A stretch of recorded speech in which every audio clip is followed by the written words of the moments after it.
Living in this big blue world with my head up in outer space. I know I'll be A-O-A-OK.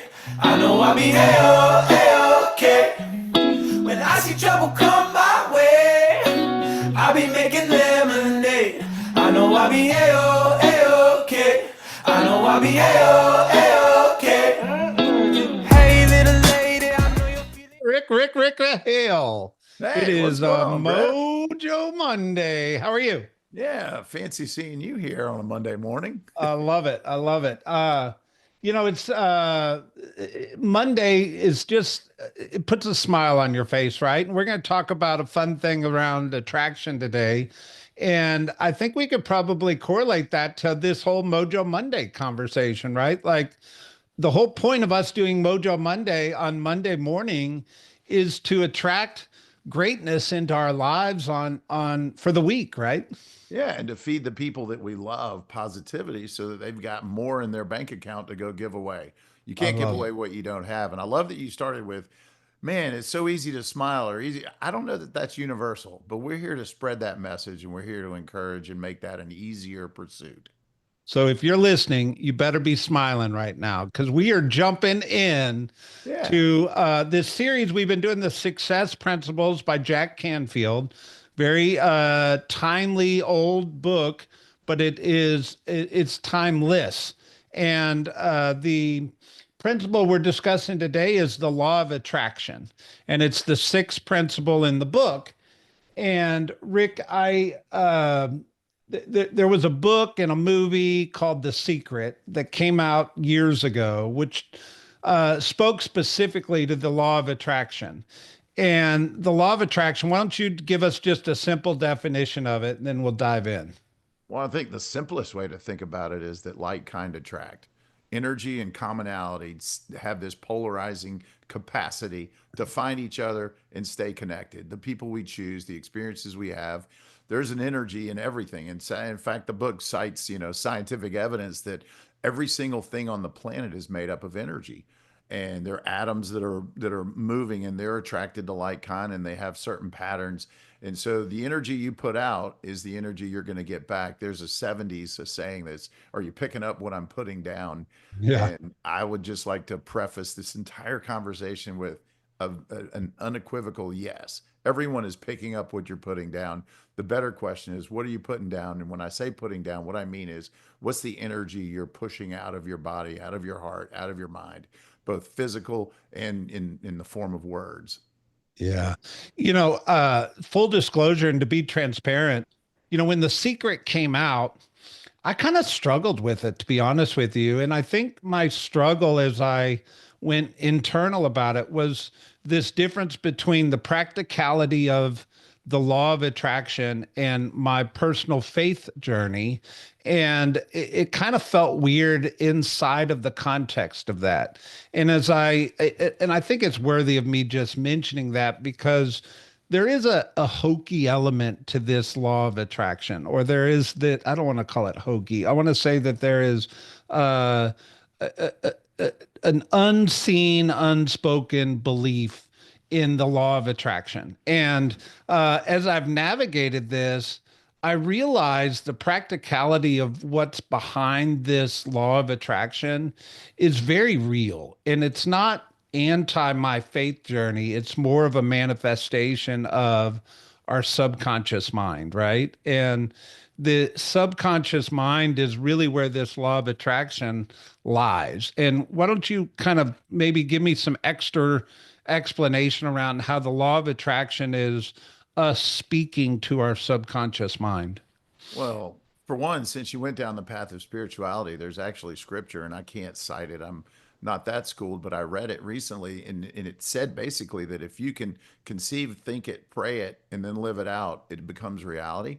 So, although, in my faith, I'm born with free will and free capacity to make choices, I think there's still this reality based thing about energy and like kind attracting, and it's spiritually grounded. So it's if you dig deep enough, you'll see that it's even further than. But It's And logic it's based, but it shows up in the real world, and it's also that airy fairy element. I get it. Like, oh, I'm going to look get at this us best, fumbling through this conversation. The reality is we're being honest and transparent.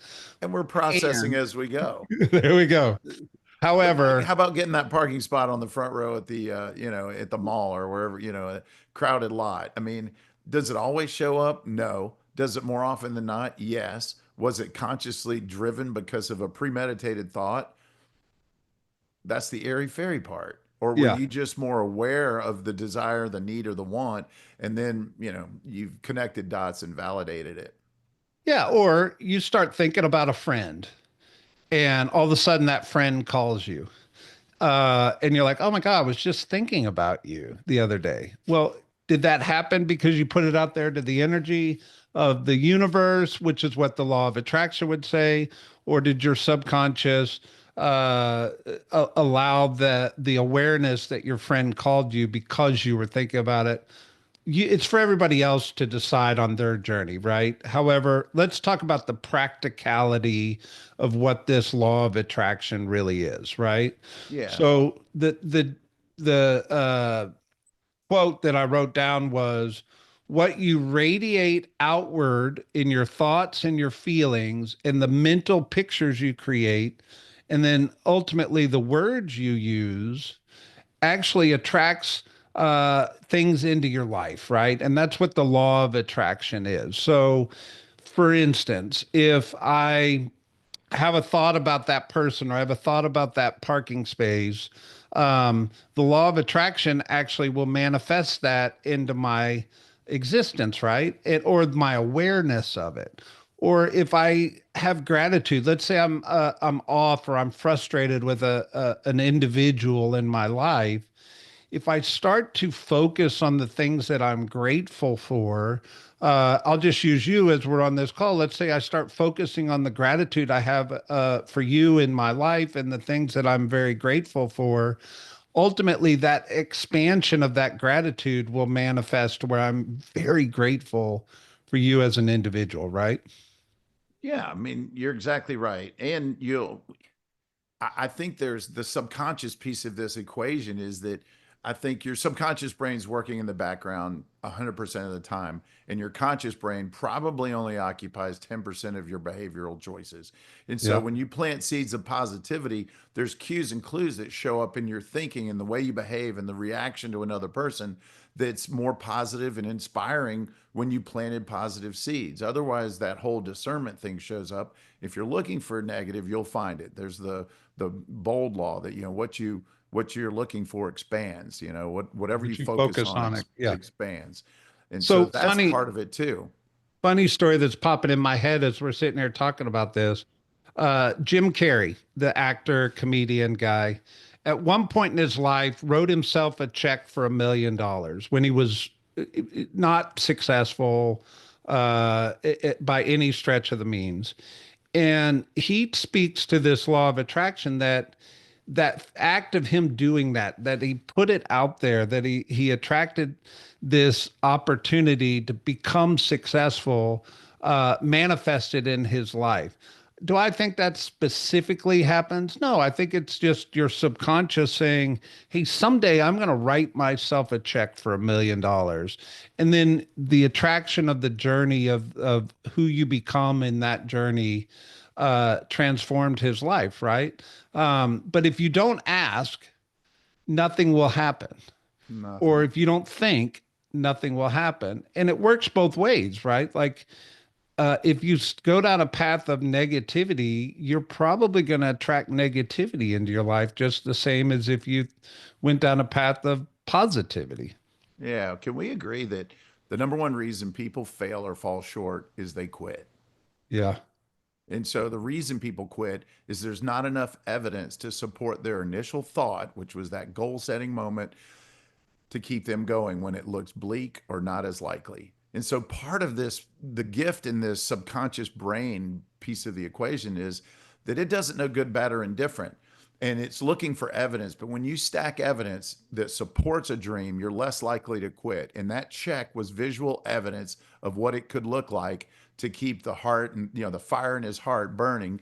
And then the behavior, the key element here, though, ultimately he had to do the work. He didn't just write it. He didn't make up a check and go cash it. You know, Yeah, of now you course. have to go fulfill the promise of what it takes to earn that check. And I had a similar experience. My first year in the real estate business, I was committed to making $100,000. Anybody ever have that? I bet that's virtually every new agent. What Yeah. percentage actually do it, Brett? Do you want to stab at it? There's an 80-20 rule that probably could say that 80% never make the success happen. They don't. And I would say 100 grand their first year. If 100, maybe not everybody made that as, their goal. Maybe it's just, cover their bills, replace a working W-2 job. But for me, it was 100,000.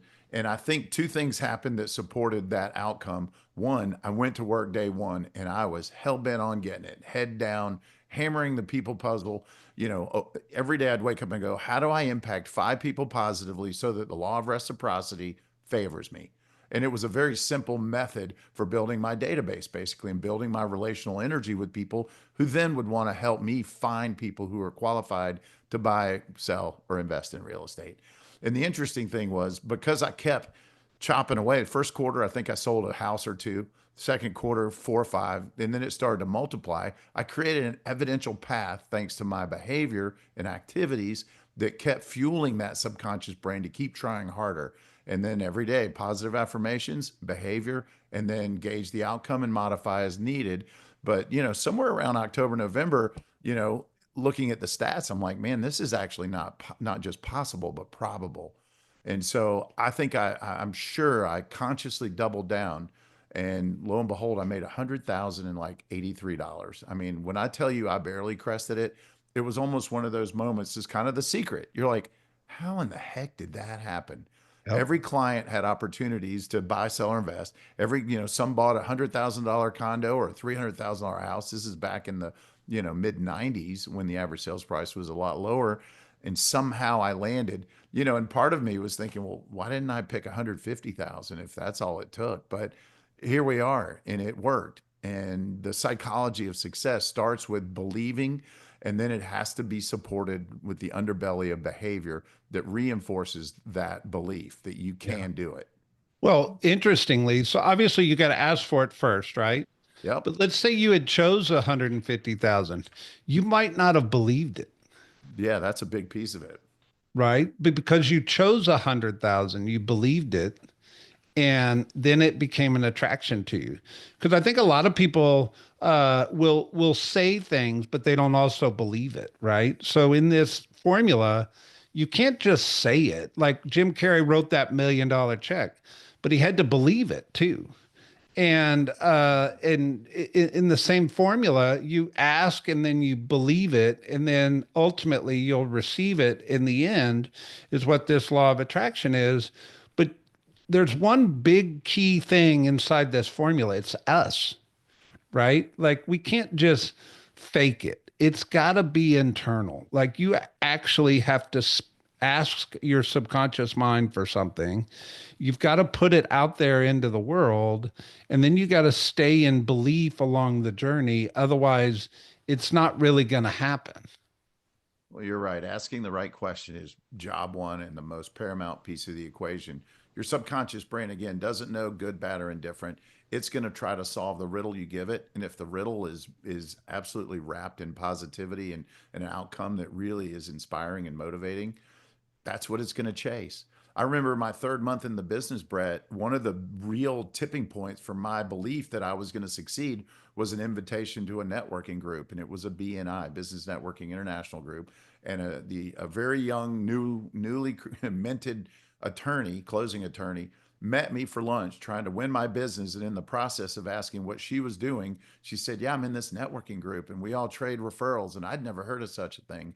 And then I'm not kidding. I said, man, I would love to be a part of something like that. That makes perfect sense. Non competing professionals sharing leads. Who doesn't want that?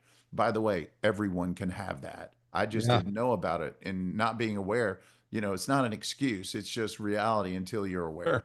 And then the real crime is being aware and not doing anything about it, which is often how we wake up and lead our lives. We know what we want, but then we aren't willing to do what it takes to get what we want. A week later, she calls me up and says, the weirdest thing just happened. Our realtor just decided to quit. there's an opportunity. Do you want to come visit? I'm like, yeah, put Yes. me in, Yeah. coach, put me in. This was an established group. I have no idea to this day why she quit. I don't think, the secret did it or my premeditated positivity made her quit, but something in it, whether it doesn't matter. Did you The stars premeditate align, or they did it say. show up? My sonar led me there and I capitalized. I think I sold 5 or 6 of the last houses that year straight from referrals from that group. And that was the absolute tipping point in the best part of the journey in terms of getting there. Yeah.